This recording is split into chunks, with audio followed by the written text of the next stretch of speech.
Hello and welcome to a very interesting episode of రామోయిజం. ఏ ఆస్తి కోల్పోయినా ఎవరైనా దొంగలించినా కూడా తట్టుకోవచ్చు, కానీ మనలోని కళ, మన ఆలోచనలు, మన క్రియేటివిటీ కూడా చౌర్యానికి గురవుతున్నాయంటే తట్టుకోవడం చాలా కష్టం. ఇర్రీప్లేసబుల్ ఇది. అండ్ ఇది చేస్తున్నది ఎవరో కాదు, సాక్షాత్తు artificial intelligence. Let's talk more about this. Ram Gopal Varma గారు చాలా నిర్దిష్టమైన అభిప్రాయాలతో ఉన్నారు. వర్మ గారు, సో మీ ఆలోచనలు కూడా చౌర్యం కాబోతున్నాయి అనే థాట్ మీకు ఎలా అనిపిస్తుంది? కళల్లో ఒక ఇంపార్టెంట్, చాలా పాపులర్ అండ్ ఇంపార్టెంట్, అందరితో ఒక ఇంగ్రెయిన్ అయిపోయింది మ్యూజిక్. మ్యూజిక్ అనేది ఒక మనిషి కాకుండా, ఒక కళాకారుడు కాకుండా, మ్యూజిక్ డైరెక్టర్ కాకుండా ఎవరన్నా క్రియేట్ చేయగలుగుతారు, కృత్రిమంగా క్రియేట్ చేయొచ్చు అనేది మనకి ఆలోచించడానికి, ఊహించడానికి కూడా మనకి అసలు వీ డోంట్. అది నేను హార్డ్లీ ఫ్యూ వీక్స్ బ్యాక్ నేను డిస్కవర్ చేశాను దీని గురించి. అంటే ఒక ఆల్మోస్ట్ మన జాదూ టోన్ అంటారు కదా, అవును, ఒక లిరిక్ ఇచ్చి పాట అంటే 15 సెకండ్లో పాట ఇచ్చేసి, అది బాగాలేదంటే ఇంకోటి ఇచ్చేసి, మిస్ నాకు ఈ టైప్లో కావాలి, ఫాస్ట్గా కావాలి, స్లోగా కావాలి, ఎలాంటి ఇది ఇచ్చినా పాట ఇచ్చేస్తాను. అది ఎలాగ పాసిబుల్ అంటే ఇప్పుడు singer voice, music, everything generated artificially. So అప్పుడు నెక్స్ట్ ఏమవుతుందంటే, అంటే అప్పుడు ఏంటి, నేను ఒక మ్యూజిక్ డైరెక్టర్తో మాట్లాడితే తను ఏదో ఒక కాంపిటేటివ్ మ్యూజిక్ డైరెక్టర్ లాగా అని ఫీల్ అయ్యాడు. అంటే ఏఐ అది ఏదో మెషిన్ అండి, ఏదో చెత్త చెదారం వేస్తుంది. ఇప్పుడు చెత్త చెదారం కాదు, అదేంటంటే ఇప్పుడు మామూలుగా నేను ఒక మ్యూజిక్ డైరెక్టర్ దగ్గరికి వెళ్ళాను అనుకోండి, నేనేమంటాను, సరే నా సాంగ్లో సిచ్యువేషన్ ఇదండి, నాకు ఇలాంటి సాంగ్ అనేది ఒక రెఫరెన్స్ పాయింట్, ఏదో ఇలాంటివి చెప్తాను, 4-5 బ్రీఫ్స్. తను ఏదో ఒక ట్యూన్ చేస్తాడు, ఈ ట్యూన్ ఇలా అనుకోవట్లేదు, ఇది ఏదో నేను ఇంకోటి ఏదో చెప్తాను, మళ్ళీ తను ఏదో అంటాడు. దాని తర్వాత ఓకే అనుకుంటే చరణం చేసి దాన్ని మళ్ళీ దానికి ఒక మ్యూజిక్ రికార్డింగ్ చేసి సింగర్ని పిలిచి అది ఇది మొత్తం ఈ మొత్తం తతంగాన్ని అది 15 సెకండ్లు చేస్తాను. ఇది ఒక పాయింట్. అప్పుడు నెక్స్ట్ పాయింట్ ఏంటి, అది బాగా చేస్తుంది అంటే, బాగా చేస్తుంది ఎవరి దృష్టిలో బాగా చేస్తుంది అది, అంతే కదా. ఇప్పుడు ప్రతి వాళ్ళకి టేస్ట్ డిఫరెన్స్ ఉంటుంది కదా. అప్పుడు నేను సేమ్ థింగ్, నేను నిజమైన మ్యూజిక్ డైరెక్టర్ కూడా నాకు బాగాలేదు ఈ సాంగ్ అని చెప్తే ఇంకోటి చేస్తాను అంటాడు, మళ్ళీ ఇంకొక అది ఆ టైం పీరియడ్ అంత అవుతుంది. ఓకే, సో ఇప్పుడు మీకు నచ్చే వరకు 15 సెకండ్లకు ఒక పాట ఇచ్చేసి మీరు చెప్పిన దాంతోనే మీకు ఏదో ఒకటి నచ్చుతుంది కదా కొంతసేపు అయ్యాక. సేమ్ థింగ్ మ్యూజిక్ డైరెక్టర్ అయినట్టే. అవును, అంతే కదా. అప్పుడు మ్యూజిక్ డైరెక్టర్ తను ఏమన్నాడంటే, ఇప్పుడు ఒక యావరేజ్ మ్యూజిక్ డైరెక్టర్, అంత విషయం లేని మ్యూజిక్ డైరెక్టర్కి హెల్ప్ అవుతుంది అన్నాడు. నేనేమన్నా అండి, ఇది మ్యూజిక్ డైరెక్టర్ లేకుండా చేస్తుంది, ఇది మ్యూజిక్ డైరెక్టర్ హెల్ప్ కాదు. అట్ ద మోస్ట్ ఏంటంటే ఫైనల్గా మ్యూజిక్ అంటే ఏంటి, టేస్ట్ అది అంతే. ఇప్పుడు క్షణక్షణం పాటలు చాలా డిఫరెంట్గా ఉంటాయి. ఉదాహరణ చెప్తున్నా, లేకపోతే ఇంకో సినిమాకి ఏదో, లేకపోతే రోజాలో మణిరత్నం టేస్ట్ వేరే ఉంటుంది, నాది వేరే ఉంటుంది రంగీలాలో. సో ఒక డైరెక్టర్ కానీ, మ్యూజిక్ డైరెక్టర్ కానీ, ఎవరన్నా విన్నోడు కానీ, వాడి టేస్ట్ అనేది మ్యాటర్ అవుతుంది అక్కడ. అవును. అప్పుడు ఏ ఇచ్చిన మ్యూజిక్ని మీరు మీ టేస్ట్లో మీకు ఏమి నచ్చుతుంది అనేది యాక్చువల్ పాయింట్. అది మీ టేస్ట్ ప్రకారం ఏది మీకు ఓకే అవుతుంది. ఇప్పుడు మీకు ఫర్ ఎగ్జాంపుల్ కర్ణాటక సంగీతం ఇష్టం, నాకు లేదు. అవును. అప్పుడు నాకు కర్ణాటక రాగంలో ఇస్తే నేను కాదంట.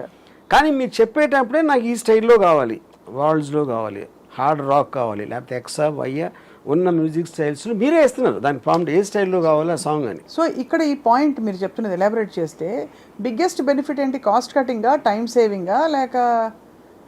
Obviously cost and time saving, అది ఆబ్వియస్. కానీ ఇంకా పెద్ద ఏంటంటే మ్యూజిక్ ఇండస్ట్రీ చచ్చిపోతుంది. ఇప్పుడు ఈ మ్యూజిషియన్స్ ఎందుకు నేర్చుకుంటారు మ్యూజిక్ అసలు? ఇప్పుడు సింగర్స్ ఎందుకు వస్తారు అంటే ఒక ప్రొఫెషన్, లేదంటే అది లేదు కదా. ఎందుకంటే అదంతా బైపాస్ చేసి ఇది మీకు ఇచ్చేస్తున్నప్పుడు ఆ ప్రొఫెషన్ మీరు అసలు దాన్ని ఫాలో అవ్వటం మీనింగ్ లేదు కదా ఇంకా. అయినా ఇది కొత్తగా ఇన్నోళ్ళకి షాకింగ్గా ఉంటుంది. నేను ఇప్పుడు ఒక డెమాన్స్ట్రేట్ చేస్తాను అన్నమాట. ఇప్పుడు ఒక లిరిక్ రైటర్ ఒక అమ్మాయిని మ్యాథమెటిక్స్తో పోల్చమని ఒక ఇది ఇచ్చాను, ఒక లిరిక్ కాన్సెప్ట్. ఓకే, ఇప్పుడు అతను ఇచ్చిన లిరిక్స్ని నేను ఈ one of these A generation music యాప్లో పెట్టాను. పెడితే అది అంటే నేను చెప్పిన దాన్ని బట్టి ఒక వర్షన్స్ ఇచ్చుకుంటూ పోయింది. ఓకే, నేను నా టేస్ట్కి ఏదో అనుకుని కొన్ని పల్లవులు చేశాను. సేమ్ లిరిక్ని ఇన్ని రకాలుగా చేయొచ్చు అనేది ఫస్ట్ ఆఫ్ ఆల్ ఎవరికి ఐడియా వస్తుందని నాకు ఎంతవరకు రాలేదు. ఇన్ని ఇంటర్ప్రిటేషన్స్ ఉండగలుగుతాయి అనేది ఒకే దానికి. ఓకే, ఇప్పుడు ప్లే చేస్తాను.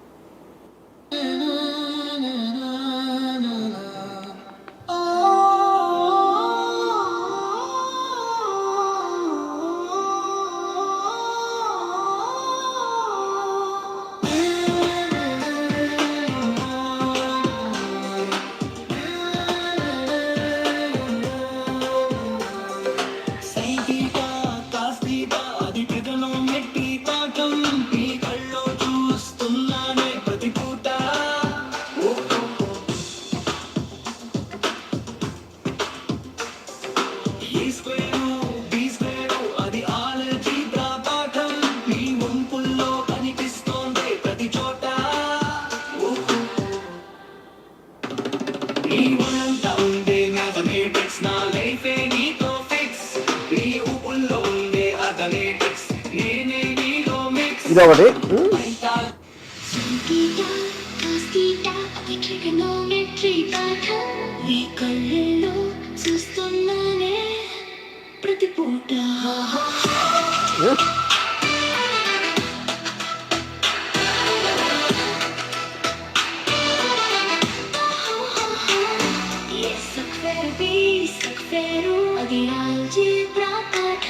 నీ వంపుల్లో కనిపిస్తుందే ప్రతి చోట.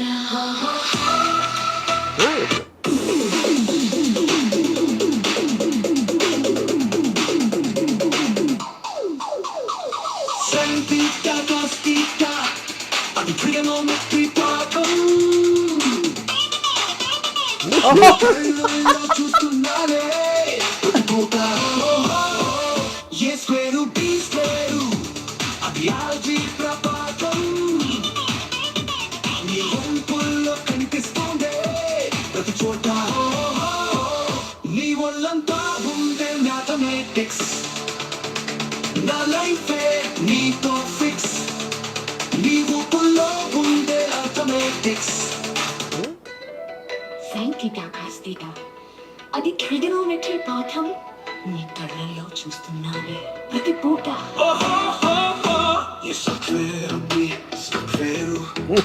అది ఆల్జీబ్రా పాఠం, నీ వంపుల్లో కనిపిస్తుంది. అప్పుడు లక్షణంగా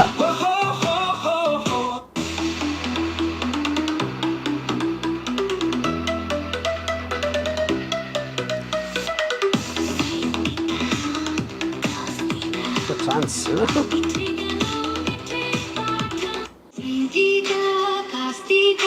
ట్రిగనోమెట్రీ పాఠం, నీ కళ్ళల్లో చూస్తున్నానే ప్రతి పూట.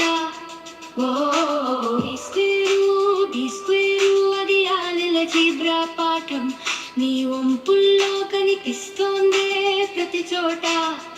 సో ఇప్పుడు మీకు 6 వినిపించాను, అది 100 వేస్తుంది, 200 వేస్తుంది variations. And all of them, each of them in 15-10 seconds.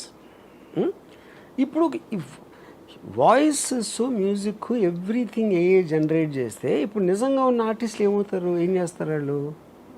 తప్పకుండా దట్ ఈస్ ద పాయింట్. అదే యా